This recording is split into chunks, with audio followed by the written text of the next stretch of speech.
আমার প্রিয় কলিজার ভাই ও বোনেরা, আসসালামু আলাইকুম। আশা করি আপনারা ভালো আছেন। আলহামদুলিল্লাহ, আমিও ভালো আছি। রাজিয়া ভিলেজ কুকিং থেকে স্বাগতম। আজকে আমি রান্না করব লেয়ার মুরগি।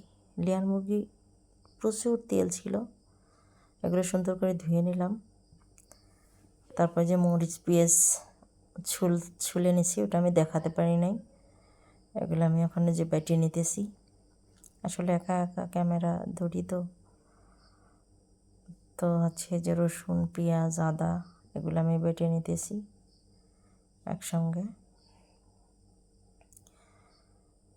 তারপরে হচ্ছে আমরা গ্রামের মানুষ তো সব কিছুতে বেটেই খাই। আমরা ওই পাউডারগুলোতে মশলা পাউডারগুলো তেমন একটা খাই না, ও চলে না। তো এইখানে যে মশলাটা কষাচ্ছি, এখানে আমি আলু ভেজে নিছি, কিন্তু আলুটা আমি ভাজার মশলাটা প্রথমত আমি দিতে পারি নাই। সরি, ওই মুহূর্তে আমার ফোন হাতের থেকে পড়ে যায়, তো কিছু মনে করবেন না। তো আসলে আমি মুরগিটা যে নিয়ে নিতেছি, তবে মশলাটা যেমনভাবেই হোক না কেন, মশলাটা সুন্দরভাবে কষাবেন। মশলাটার মধ্যেই হচ্ছে মেন। আমি সব এর আগেও যে মুরগি রান্না করছি সেটার মধ্যে বলে দিছি যে মশলাটা ভালোভাবে একটু আচার টাইপের মতো করে ভেজে নেবেন।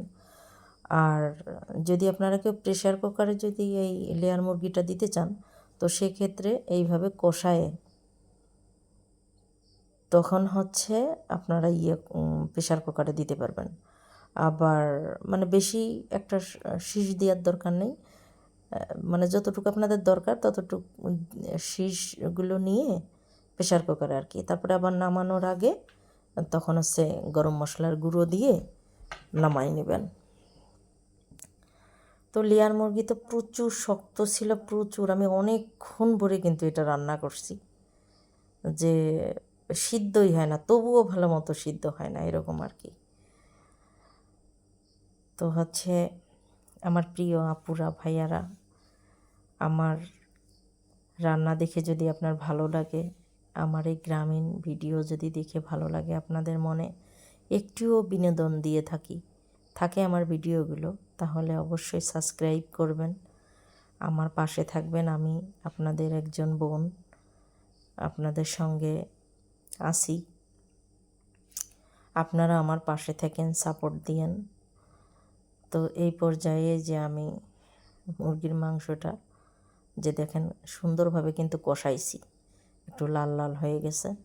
এমনিতেই এটা অনেক শক্ত, তারপরেও আমার মানে অভ্যাস হয়ে গেছে, মানে গোশত রান্না করলে বা মাংস রান্না করলে আমার কষাইতেই হবে। এই যে ওখানে যে ডিম ছিল, সেই ডিমগুলো আমি দিয়ে দিলাম। তারপরে যে আলু ভেজে রাখছিলাম, সেই আলুগুলো আমি দিয়ে দিলাম। তো আলু যে আমি ভাজা আর ওই মশলা মানে কড়াইয়ের ভিতরে যে তেল দেয়, ওইটা আমি দিতে পারছিলাম না। হ্যাঁ, ওটা আমি দেখাইতে পারছিলাম না, ওটা আমি মোবাইলে ধারণ করতে পারি নাই, তার জন্য সরি। আবার কাঁচামরিচটা দিব, তখনও হচ্ছে গিয়ে দিতে পারি নাই।